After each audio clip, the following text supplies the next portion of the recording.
से संतुष्ट हूँ। बेचैन नजर आते हैं। दुखिया तो दुखिया हैं ही, सुखिया लोग भी ऐसे ही हैं। परंतु ये एक ऐसा स्थान है जिस पे आके सुखिया भी, दुखिया भी, गरीब भी, अमीर भी, रोगी भी, स्वस्थ भी भूल जाते हैं अपने हालात को। परंतु यही अवस्था अगर वो अपने जीवन में अपना लें तो उनकी बेचैनी मिट सकती है। क्यों मिट सकती है? कि जिन चीज़ों के पीछे हम संसार में भागते हैं उनकी तासीर, उनका गुण हमें सुख शांति देने वाला कदापि नहीं है। यहाँ जब आके बैठते हैं तो हमें शांति मिलती है। कुछ समय के लिए हम भूल जाते हैं हमें क्या तकलीफ़ है, क्या रोग है, क्या परेशानी है। वो भूलने वाली वस्तु क्या है? कौन सी चीज़ हमें यहाँ आने के बाद भुला देती है? सभी लोग यहाँ अलग अलग चीज़ों के पीछे नहीं भागते।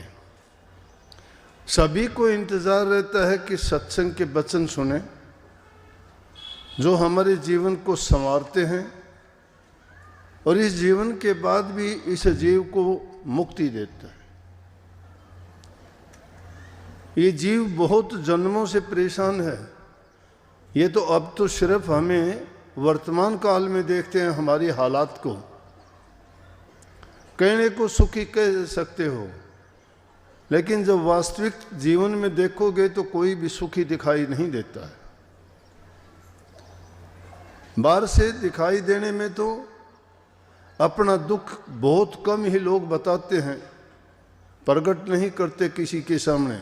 लेकिन इस जगह पे आके अगर वो सबके सामने प्रकट नहीं करते तो मंदिर, मस्जिद, गुरुद्वारे और सत्संगों में जाके गुप्त रूप से प्रभु के चरणों में तो जरूर प्रकट करते हैं कि मुझे ये तकलीफ़ है, मेरी ये परेशानी है, मुझे इनसे निजात दिलाओ तो मुझे शांति मिले। इसलिए मैं कहता हूँ ये ऐसी जगह है, यहाँ आने के बाद कुछ समय के लिए भूलते हो। ये समय अगर यही तरीका आप रोज़ाना के जीवन में कुछ समय के लिए शामिल कर लें तो वो आपके दुख, दर्द, पीड़ा या कर्म की जो मार है धीरे धीरे उससे हम बच सकते हैं। क्योंकि एक प्रभु की भक्ति है जो इस जीव के काम आती है। ये दुनियादारी की चीज़ें किसी काम आने वाली नहीं है। परंतु आंखें कब खुलती है इंसान को? जब ठोकर लगती है। ठोकर एक बार लग जाए, इंसान की ये भूल है कि ठोकर लगी, कुछ समय के लिए याद आया और फिर उस पर पर्दा पड़ जाता है, फिर भूल जाता है। जब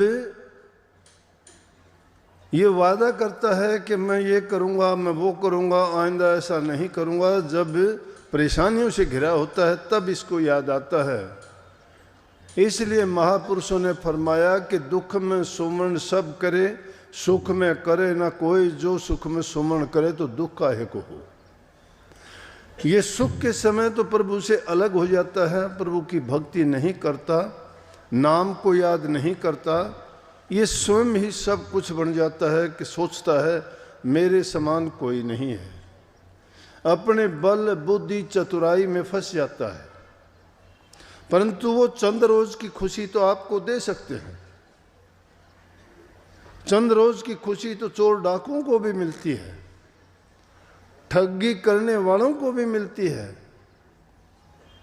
वो अपनी चालाकी से, अपने होशियारी से, अपनी बुद्धि से कुछ ऐसे कर्म कर लेते हैं जिसके सोचते हैं कि मुझे इन चीज़ों में खुशी मिलेगी, मेरी इच्छाएं पूरी होंगी, मेरी ज़रूरतें पूरी होंगी, लेकिन कितने समय के लिए। और फिर उन कामों के करने से उनका परिणाम क्या है, उनका भोग क्या है? उनका भोग है उसको दुख होना, और जब दुख होता है फिर प्रभु याद आता है, फिर गुरु याद आता है, फिर नाम याद आता है। इसलिए अगर वो टाइम हम रोजाना का, जब हम खाने में चूक नहीं करते, आराम करने में चूक नहीं करते, अपने काम कारोबार में किसी प्रकार की चूक नहीं करते, तो जिसने हमें सब कुछ बख्शा है क्या उसको भुला दिया हमने? इतना सुंदर शरीर दिया,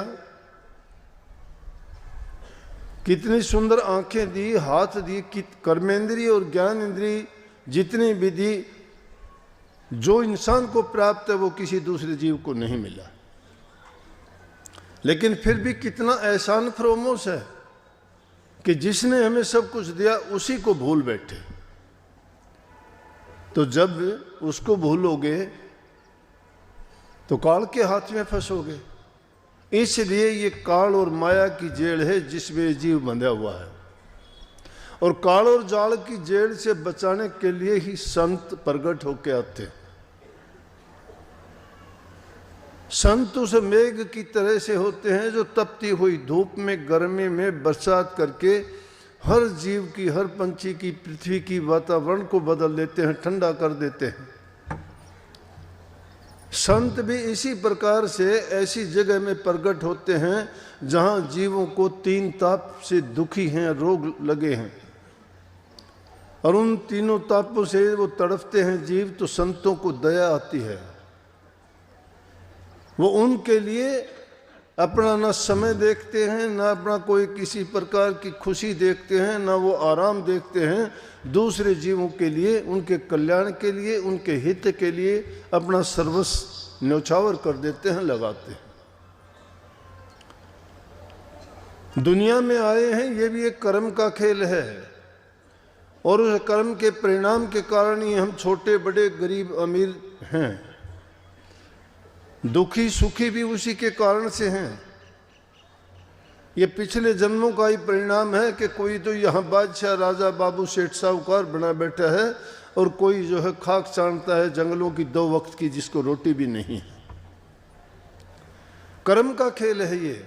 लेकिन अब अगर हमने भुला दिया तो आगे हमारे लिए भी यही परिणाम तैयार होगा। ये बुद्धि है इंसान की, संसार के पदार्थों में लगा दी तो इसमें बड़ी बड़ी खोज कर ली। संसार के पदार्थों में खुशी ढूंढता, उनमें खुशी नहीं है, शांति नहीं है, संतोष नहीं है किसी भी चीज में। कितना भी धन वालों से जाके पूछो, कितना ही धन हो जाए, शांति नहीं है। शांति किस चीज में मिलेगी? शांति मिलेगी नाम में, भक्ति में। बड़े बड़े संत, महात्मा, फकीर, बल्कि इस नाम का रस जिसको आया उन्होंने तो राज काज को ठुकरा दिया और जंगल की राह ली, और प्रभु की भक्ति करके उनको कितना। बलख बुखारे के बादशाह की बात सुनी होगी, बार बार प्रकरण आते हैं सत्संगों में। घर छोड़ दिया, किस लिए छोड़ दिया? अच्छे विचारों वाला था, प्रजा का हितकारी था, परोपकारी था, दानी था, पराक्रमी था, लेकिन उसको भी रास्ता नहीं मिलता था। थोड़े बहुत परोपकार के काम करता था, परंतु राजकाज के और दुनियादारी के कामों में इतना व्यस्त था, फिर भी वो सोचता था कि मैं प्रभु की भक्ति करता हूँ। लेकिन जो आदमी सच्चाई की खोज के लिए निकलता है ना अपने सच्चे मन से, तो उसको जरूर वो चीज़ मिलती है। आप किसी चीज़ के लिए भी प्रयास करोगे, कोशिश करोगे, चोरी डकैत भी लोग अपने लिए प्रयास करते हैं, प्रार्थना करते हैं, प्रभु से मांग करते हैं। डाका मारने वाला भी सोचता है मेरा डाका अच्छा लगे, चोर कहता है कि घर वाले, परिवार वाले सब सो जाएं, ठग भी कहता है कि ये किसी तरह से भूल में पड़ जाए और मेरी बातों में आके ये मेरे को सुपर्द कर दे अपना जो कुछ भी है। तो वो भी अपनी बुद्धि से ऐसा कर लेते हैं। रात को सोया था एक दिन, छत के ऊपर आवाज सुनता है, उठ के देखता है 2 आदमी छत पर है। बोला कि आप कौन हो, क्यों आए हो यहाँ पे, कैसे आए? कि हम ऊँट खोज रहे हैं, हमारे ऊँट खो गए। बोला राजमहल में ऊँट कहाँ से आएंगे, छत पर ऊँट कैसे चढ़ जाएंगे? बोला तो राजमहल में रह के भक्ति कैसे कर सकते हैं? हैरान हो गया सुन के। मैं इनसे क्या सवाल किया, इन्होंने मेरे से उल्टा क्या सवाल कर दिया। भूल गया। इतनी देर के बाद में क्या देखता है, आंखों से ओझल हो गए, कोई दिखाई नहीं दिया। राजा महल से बाहर आया, गली में देखा, कोई दिखाई नहीं दिया। उन्होंने कोशिश की वहां से निकल के बलख बुखारे का राज छोड़ दिया। कबीर साहब से आके दीक्षा ली,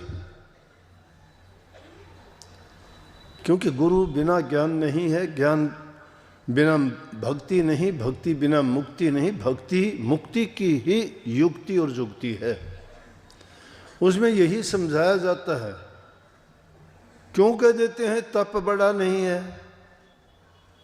तप करने में बहुत समय लगेगा, एकांत में जाओगे, अच्छी बात है, आदमी के विचार इधर उधर नहीं जाएंगे, लेकिन क्या करेगा तप करके? कितने वर्ष बिताने के बाद वो उन रूहानी ऊंची मंजिलों तक नहीं पहुंच सकता, परंतु गुरु की शरण में और सत्संग में जाने से जो बातें उसको सालों में पता लगनी चाहिए, वो 2 घंटे आध घंटे में ही बखान करके उनका रास्ता बड़ा सुलभ और सस्ता करके उनको समझा देते हैं। परंतु इंसान को यकीन आना बड़ा कठिन है। यकीन नहीं आता। क्यों नहीं आता? माया घेरा घालती है, बुद्धि को हर लेती है, ठग लेती है इंसान को, किसी को किसी रूप में, किसी को किसी रूप में। बड़े बड़े ऋषियों की बात नहीं सुनी? विश्वामित्र की क्या हालत हुई, नारद जी का क्या हालत हुआ, ऋषियों में कितने ऊंचे ऋषि थे, वशिष्ठ जी की। सब ऋषियों के साथ ऐसा क्यों हुआ? क्यों ठगे गए? संत नहीं ठगे गए। संत तो कहते हैं माया तो ठगनी बही ठगत फिरे सब देश, जिस ठग ने ठगनी ठगी उस ठग को आदेश। संत उस ठगनी को ठगते हैं, उस माया को ही ठग लेते हैं। यह माया बड़ी लुटेरी है, ये सब संबंधों को तुड़वा देती है। भाई भाई का दुश्मन बना देती है, बाप बेटे का दुश्मन बना देती है, बहन भाई का रिश्ता नहीं छोड़ती, पति पत्नी का रिश्ते खराब हो जाते हैं, मित्र और दूसरे भी जितने रिश्ते नाते होते हैं सबको खराब करने वाली कौन है? माया। जो इंसान लालच में पड़ता है और उसकी आंखें ऐसी चुन दिया जाती हैं जिससे उसकी बुद्धि भ्रष्ट हो जाती है, भूल जाता है, राम नाम भूल जाता है, गुरु का एहसान भूल जाता है, अपने जीवन की सच्चाई को भूल जाता है। करता है तो क्या करता है? स्वार्थ की भक्ति करता है, अपने लालच की भक्ति करता है। कबीर साहब ने कहा कामी क्रोधी लालची गुरु इनसे भक्ति ना हो। भक्ति करे कोई सूरमा जात वर्ण कुल को। भक्ति इतना आसान काम नहीं है, परंतु ये इस युग में ये भी एक बहुत बड़ी बात है कि आदमी कुछ एक जो जीवन में हमें तकलीफ और दुख देने वाली चीज़ें हैं उनसे छूट जाए तो भी बहुत बड़ी बात है। शराब जैसा रोग है, आज नौजवान बच्चों में कितनी बुराई फैली हुई है।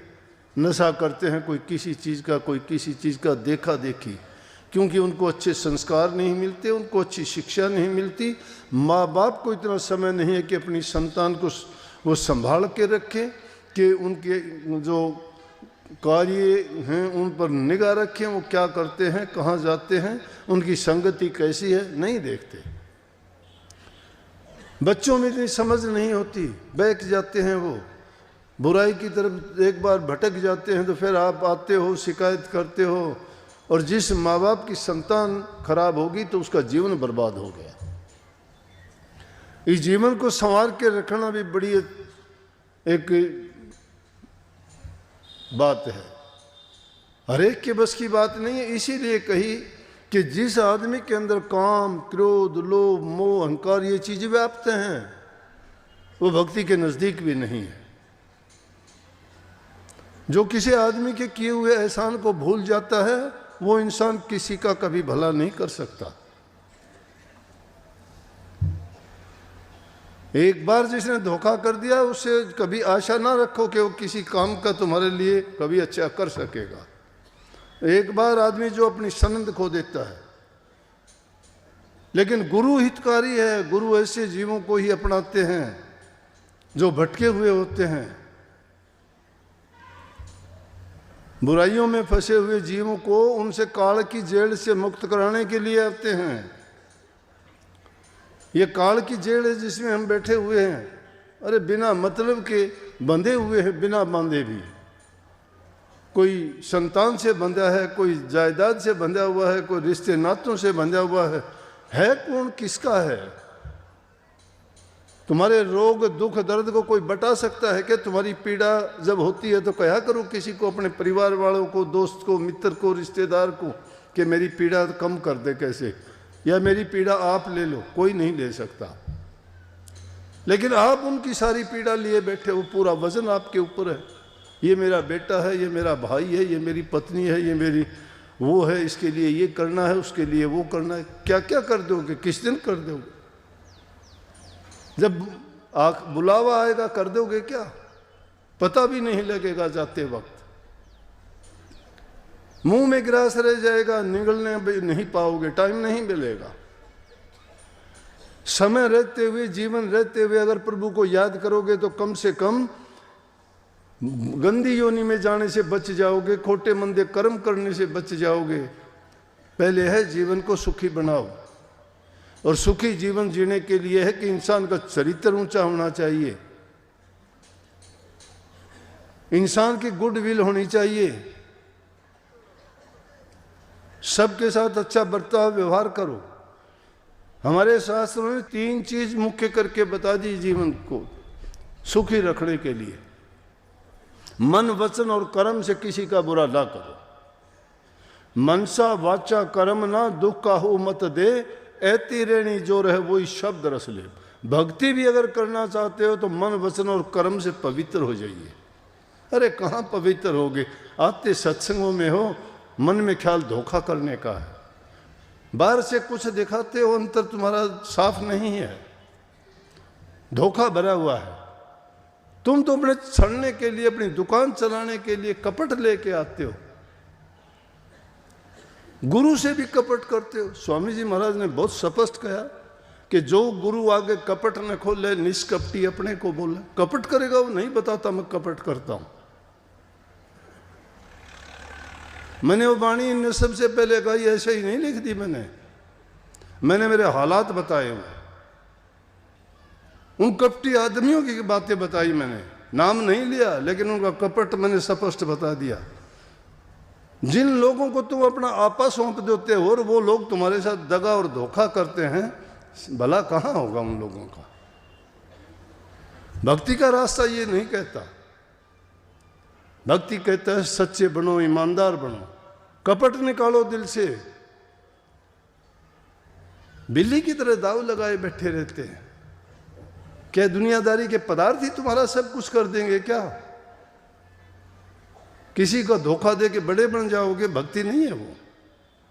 इंसान का जैसा चरित्र नहीं, चरित्र क्या होता है? हर प्रकार से आदमी पूर्ण होना चाहिए, किसी का बुरा ना सोचे, ना बुरा करे। तो गांधी जी ने तो पूरे जीवन के लिए ही 3 बातें बता दी थी। 3 बंदर रख दिए मिट्टी के बना के, एक के आंखों पे हाथ, एक का मुंह पर हाथ और एक के कानों पे हाथ, और उनका अर्थ समझा दिया कि बुरा मत सुनो, बुरा मत देखो और बुरा मत करो। वही मन, वचन और कर्म की बातें कह दी, तीनों की तीनों। नाम ले लिया, नाम ले लिया, गुरु से नाम लिखा लिया, पर्ची कटाओ, नाम मुक्ति दे देगा तुम्हें। नाम मुक्ति में नहीं है, मुक्ति कर्म में है तुम्हारे। किसी से नाम ना लो, कर्म शुद्ध करो, अच्छे करो। गुरु की ओट तो एक ऐसी है कि आदमी सहारा ढूंढता है, सहारा मिलता है उसको। गुरु की एक टेक होती है कि आदमी सोचता है जिस प्रकार से शादीशुदा जो लड़की होती है उसको सहारा मिल जाता है। और कुंवारी लड़की अगर हार श्रृंगार करती है वो अच्छा नहीं लगता। ये शादीशुदा लड़की जैसा होता है जीव भी। जब गुरु की शरण में चला जाता है फिर तो इसको सोचना ही चाहिए जीवन का है क्या, कितने टाइम के लिए ऐसा करता है। अपने कर्म को तभी सुधारोगे जब आप एक नेक इंसान बनोगे, आपके दिल में नेकी होगी, दूसरे के दर्द और पीड़ा को समझोगे, मन के अंदर सेवा और प्रेम भावना होगी, दूसरे के हित के लिए आप अपनी परवाह नहीं करेंगे, ना अपने तन की परवाह, ना धन की परवाह, ना मन की। जब तक मन की भावना शुद्ध नहीं है कुछ भी नहीं कर पाओगे। मन जिसका पवित्र हो जाएगा उसको करने की जरूरत ही नहीं है। इसीलिए संतों के संत हृदय नवनीत समाना, संतों का हृदय मक्खन की तरह मुलायम होता है। उनके साथ कितनी भी दुष्टता करो वो प्रकट नहीं करते। लेकिन जिसके ओटी सतगुरु की ले रखी हो वो तो सपने में भी गुरु की याद आएगी। गुरु की शरण लेके देखो तब पता लगेगा। सेवा सेवा सेवा गुरु की कौन कर सकता है। घर बार छोड़ सकते हो के दो दिन के लिए भी नहीं छोड़ सकते। लोग कहने को तो कहते हैं मैं घर छोड़ दूं, मैं सेवा करूंगा। क्या सेवा करोगे? 2 दिन भी अगर रह जाए तो मेरे को बता देना। गुरु की ताड़ मार कोई से लेगा? गुरु के वचन को समझ जाओगे गुरु ने क्या कहा। गुरु तुम्हारे हित के लिए भी कभी खोटा मंदा वचन भी कहेगा, कभी कठोर वाणी भी कहेंगे, कभी कुछ सजा भी दे देगा, कभी तुम्हारी सच्ची बात में भी तुम्हें कुछ ना कुछ, क्योंकि गुरु परीक्षा लेता है। और जब तक कच्चा रहता है तब तक वो डामाडोल होता है। गुरु जानता है ये टिकने वाला है या नहीं टिकने वाला है। गुरु किसी में दोष नहीं देखता, लेकिन उसका किया हुआ दोष खुद प्रकट कर लेता है। वो खुद बता देता है मेरे अंदर ये कमी है। फिर भक्ति क्या खाक करोगे? अगर भक्ति करना चाहते हो तो अपने आप को ऐसा पवित्र बनाओ, ऐसा ऊंचा उठाओ जैसी कि कही गई वाणी। कहने को बहुत कह देते, विद्वान लोग बहुत कहते हैं, लेकिन उस वाणी पे चलते नहीं, मानते नहीं, करते नहीं वो काम। तो इसलिए उनके लिए संतों ने कहा कहते हैं करते नहीं। अब मुंह के बड़ा लबार काला मुखड़ा होएगा साईं के दरबार। कह तो देते हैं कुछ का कुछ, लिख भी देंगे कुछ का कुछ, लेकिन चलते नहीं उस बात पर। जो चल के देखता है उसको पता लगता है जीवन की बाजी लगानी है। तन मन धन तीनों की बाजी लगानी पड़ती, न्योछावर करने पड़ते हैं। अपना सुख चैन आराम छोड़ना पड़ता है। ये मेरे से पूछिए देखो कैसे छोड़ा जाता है। तुम 2 दिन के लिए, 1 मिनट के लिए भी नहीं छोड़ सकते। लेकिन जो गुरु का हो गया वो समझो परमात्मा का ही हो गया। वो दोष नहीं देखता, वो परवाह नहीं करता, उसको आराम की जरूरत नहीं, वो सुख की याचना नहीं करता, वो पीड़ा को, अपनी पीड़ा को नहीं पर पीड़ा को समझता है। और पर पीड़ा को जानता वही पीर होता है, और पर पीड़ा को नहीं समझता वो बेपीर होता है, जिसके दिल में कोई रहम नहीं।